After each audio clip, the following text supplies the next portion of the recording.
Kendi işinin patronu mu olacaksın sen? En sevdiğin işi mi yapacaksın? Hem seyahat edip hem para mı kazanacaksın? Kıyamam, hayalperestim benim. Çok beklersin. Hı? Çok beklersin. YouTube'a neden girmemelisiniz? Hangi koşullarda girmemelisiniz? En başta bunu anlatayım. YouTube'a girme amacımız nedir? En başta bu soruyla başlayalım. Şimdi gerçekçi olalım, tamam mı? YouTube'a girme amacımız para. Çoğumuzun, değil mi? Benimki para. Mesela en başta para için girdim. Ama bizim ilk yaptığımız hata burada. Para için girmemiz. YouTube'a para için girmememiz lazım. Mesela bazı videoların altına baktığınız zaman sürekli yalvaran tipler vardır. Kanalıma gelin, onu paylaştım, bunu paylaştım, öyle lütfen abone olun bilmem ne. Eğer YouTube'a girme amacınız para olacaksa sadece bu yalvaran tiplerden olacaksınız. Şimdi şöyle bir şey var. Benim kanalıma abone olun, like atın, beğenin. Bunlara demenize gerek yok. Siz zaten güzel bir içerik yapıyorsanız insanlar sizi isteyerek takip edecek. Sizin onlara beni takip et demenize gerek bile kalmayacak. Eğer psikolojiniz iyi değilse, ne demeye çalışıyorum? Alıngansanız, takıntılı iseniz, depresyona meyilli iseniz YouTube'a girmeyin.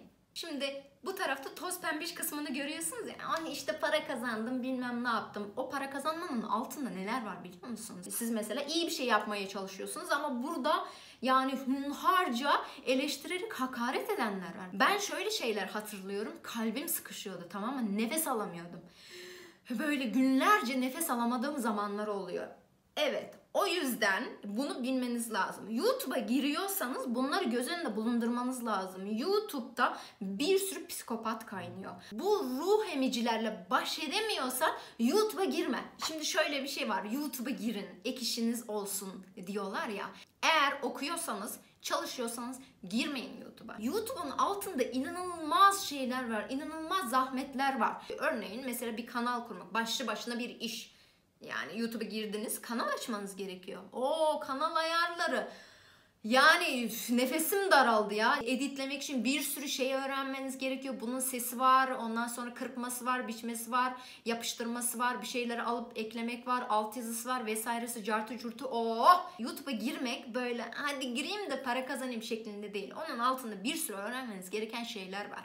Telifli müzik koydunuz mu para kazanamayacaksınız. Benim 2 tane vlogum gitti. Gürcistan'a gittim. 3 gün boyunca video çektim. Kaç gün boyunca editledim. Ben onu ondan sonra yükledim. Geldim orada 9 saniye telifli müzik koydum diye oradan para kazanamıyorum. Okuyacak mısınız? Dersinize mi çalışacaksınız? Ya da çalışıyorsanız çalışacak mısınız? Zaten kaç saat çalışıyorsanız evinize gelip YouTube'a nasıl enerji ayırabileceksiniz ki? En başlarda okey, mümkün. En başlarda olabilir, tamam. Ama sonradan yapamazsınız. Enerjiniz kalmaz.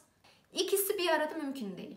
Ben denedim, olmadı. Bir sonrakisi, eğer kenarda en az 6 ayınızı idare ettirebilecek kadar birikiminiz yoksa girmeyin YouTube'a.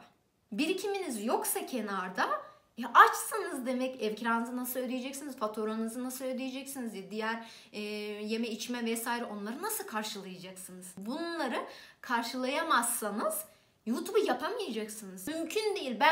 Mümkün değil. Ben 2 yıl oldu ya. 2 yıl oldu ben bu sorunu aşamıyorum. Birazcık teknik konulara gireceğim. Çok değil. En önemli olan konulara gireceğim. Şimdi YouTube'da para kazanabilmeniz için 1000 abone, 4000 saat izlenme konusu var. 4000 izlendi videom. O zaman para kazanmam açılmıştır. Hayır, böyle değil. 4000 saat izlenmesi gerekiyor. Yapmamanız gereken konuları hallettik. Artık ne yapacağız da yapacağız. Ne yapacağız da para kazanabileceğiz. Bunları anlatacağım. Eğer YouTube'a girecekseniz bu alanlara dikkat etmeniz lazım. Öncelikle niş bir alanınızın olması gerekiyor. Sonra iyi bir ekipmanınız olması gerekiyor. Sonra da ağzınızın çok iyi laf yapabilmesi gerekiyor. Anlatacağım. Merak etmeyin, anlatacağım. Niş alan derken İngilizce mi öğretiyorsunuz? Yani kanalınız o hakkında olması gerekiyor. Ya da yemek mi yapıyorsunuz? Ya da seyahat mi ediyorsunuz? Ben mesela dil kültür anlatıyorum. Benim niş alanım bu Türkmence. Dil ve kültür videoları. 2 ülkenin karşılaştırması videoları genellikle. Bunlar benimkisi. İkincisi iyi bir ekipman. Tamam, ortalama kısmına katılıyorum. Ortalama ekipman ne demek? Yani iPhone 13, iPhone 14. O da biliyorsunuz ne kadar olduğunu. Yani ucuz para mı?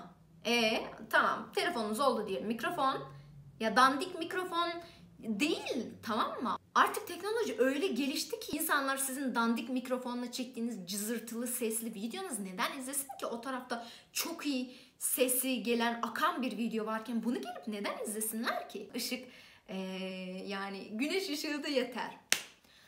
Yetmiyor abi, güneş ışığı yetmiyor. Dandik ışıklarda olmuyor yani. Işık da artık kaç bin TL. Sizin YouTube'a giriş yapmanız için yani en az 50-60 bin TL'ye ihtiyacınız var. Görüntünüz kötüyse sizi izlemeyecekler. Sesiniz kötüyse sizi izlemeyecekler. Işığınız kötüyse sizi izlemeyecekler. Ekipman önemli. Ekipman önemli değil. Ortalama bir şey palavra. Şimdi gelelim ağzınızın iyi laf yapabiliyor olması gerekiyor konusuna. Bunu şöyle açıklayayım. Örneğin eğer üniversite okuyacaksanız veya okuduysanız şöyle bir şey vardır. Alanında en iyi profesördür o profesör, o öğretmen. Mesela çok iyi yerlerde makaleler yazmıştır ve onun makaleleri çok iyi yerlerde yayınlanmıştır. Böyle bir insan, ama böyle bir insan derse gelip ders anlatamıyor. Mantık oturdu değil mi? Anladınız değil mi ne demek istediğimi? Yani çok iyi biliyor olabilir ama çok iyi anlatamıyordur. Kuramıyordur, o bağlamı yapamıyordur, o sıralamayı yapamıyordur. Tamam? YouTube'da hem bir alanı çok iyi bilmeniz gerekiyor, hem de o alanı çok iyi bir şekilde aktarabiliyor olmanız gerekiyor. Para kazanmak için nelere dikkat etmeniz gerekiyor? Bu tarafını anlattım. Şimdi altta paranızı alabilmeniz için neler yapmanız gerekiyor? Bunları anlatacağım. 1000 abone cepte, 4000 saatte izlendiniz. Artık size YouTube bir tane mail gönderiyor. İş ortaklığı kazandınız, paranızı alabilirsiniz diye mail gönderiyor. Mail gönderdikten sonra ne yapmanız gerekiyor? İstediğiniz, kafanıza göre oradan para alamıyorsunuz. Paranızı alabilmek için iki yol var. Birincisi şirket açmak, ikincisi de sosyal medya kanunundan faydalanmak. Bakabilirsiniz sosyal medya kanunu ne diye. Ben ondan yararlanıyorum şu an. Belli bir paranın altındaysanız oradan faydalanabiliyorsunuz. Ben oradan faydalanıyorum. Paranızı alabilmeniz için vergi dairesine gitmeniz gerekiyor. İşte burada ayvayı yediniz. Burada anlatacağım şimdi neden bataklığım YouTube benim, anlatacağım. Vergi dairesine gittiğiniz zaman vergi dairesi size bir vergi numarası verecek. Vergi numarasını açtırdığınız anda Bağkur da açılıyor. Bağkur şununla ilgilenmiyor. Sen burada 10 TL kazanıyorsun. Gel ben sana acıyım, öyle bir şey yok. Vergi dairesinin o vergi numarasını aldığınız anda Bağkur diyor ki beni ödemek zorundasın. Bağkur'u kapatmak isterseniz vergi numaranızı kapattırmanız gerekiyor. YouTube'dan gelen parayı alamazsınız. Şöyle avantaj var. Bağkur'u toparlayıp ödeyebiliyorsunuz. Yani her ay ödemek zorunda değilsiniz. Bağkur'un faydaları neler? Bağkur emekliliğinize yatırım yapmak gibi bir şey oluyor. Ondan sonra da hastaneye gittiğiniz zaman devlet hastanelerinde para vermeden giriş yapıyorsunuz vesaire. Bazı ilaçları alırken de indirimli alıyorsunuz gibi bir şey. Vergi numarasını aldıktan sonra bankaya gidiyorsunuz ki ben mesela Ziraat Bankası'ndan hesap açtırdım. O hesabı başka yerden giriş yapılmaması gerekiyor vesaire. Sadece YouTube'dan gelmesi gerekiyor. Bu carçurt konuları da araştırın, öğrenin. Yani ben sadece yüzeysel size bilgi veriyorum. Sadece bilginiz olsun diye bu sıralamasıyla anlatıyorum. O vergi numarasına YouTube'a giriyorsunuz. AdSense hesabı açıp oraya giriyorsunuz. AdSense hesabı da size bir kod gönderiyor. Bu kodu neden gönderiyor? Hani siz misiniz, siz değil misiniz? Bu gerçeği öğrenmek için o kodu veriyor. Para kazanmaya başladığınız anda paralarınızı alamıyorsunuz. Yine de 1-2 ay beklemek zorundasınız. Tamam mı? Yani para konusu henüz yok. Yani paradan önce bir sürü yapmanız gereken iş var. Şimdi AdSense size kod gönderiyor. Sadece adrese gönderiyor. Orada takip numarası olmuyor. Takip edemiyorsunuz ve PTT'ye gönderiyor. Efendim. PTT'dekileri de sizi getirmiyor. Bayağı zaman olmuştu ama gelmiyor hiçbir şekilde. Ben de en son PTT'ye gittim. Dedim ki, girdim. Adamlara sordum. Böyle böyle bana bir şey geldi. Onlar dedik hayır, böyle bir şey gelmedi. Dedim ki abi benim işim yok. Bütün gün buradayım. Sabahtan akşama kadar buradaki bütün çuvalları açıp geri kapatabilirim. O gelen şey burada, eminim. Onu almadan hiçbir yere gitmiyorum dedim. 10 dakika sonra bana bulup verdiler. Hani yoktu? Hani yoktu? Varmış. Siz de gidin bunu deyin. Şimdi ben bugüne kadar ne kadar para kazandım bunu açıklayacağım size. Ben bu YouTube kanalımı açalı 3 seneden fazla oldu. Ama para kazanmaya geçen sene Mart ayında başladım. Yaklaşık 1 yıl oluyor. Oldu bile, geçti. Toplamda ne kadar para kazanmışım biliyor musunuz?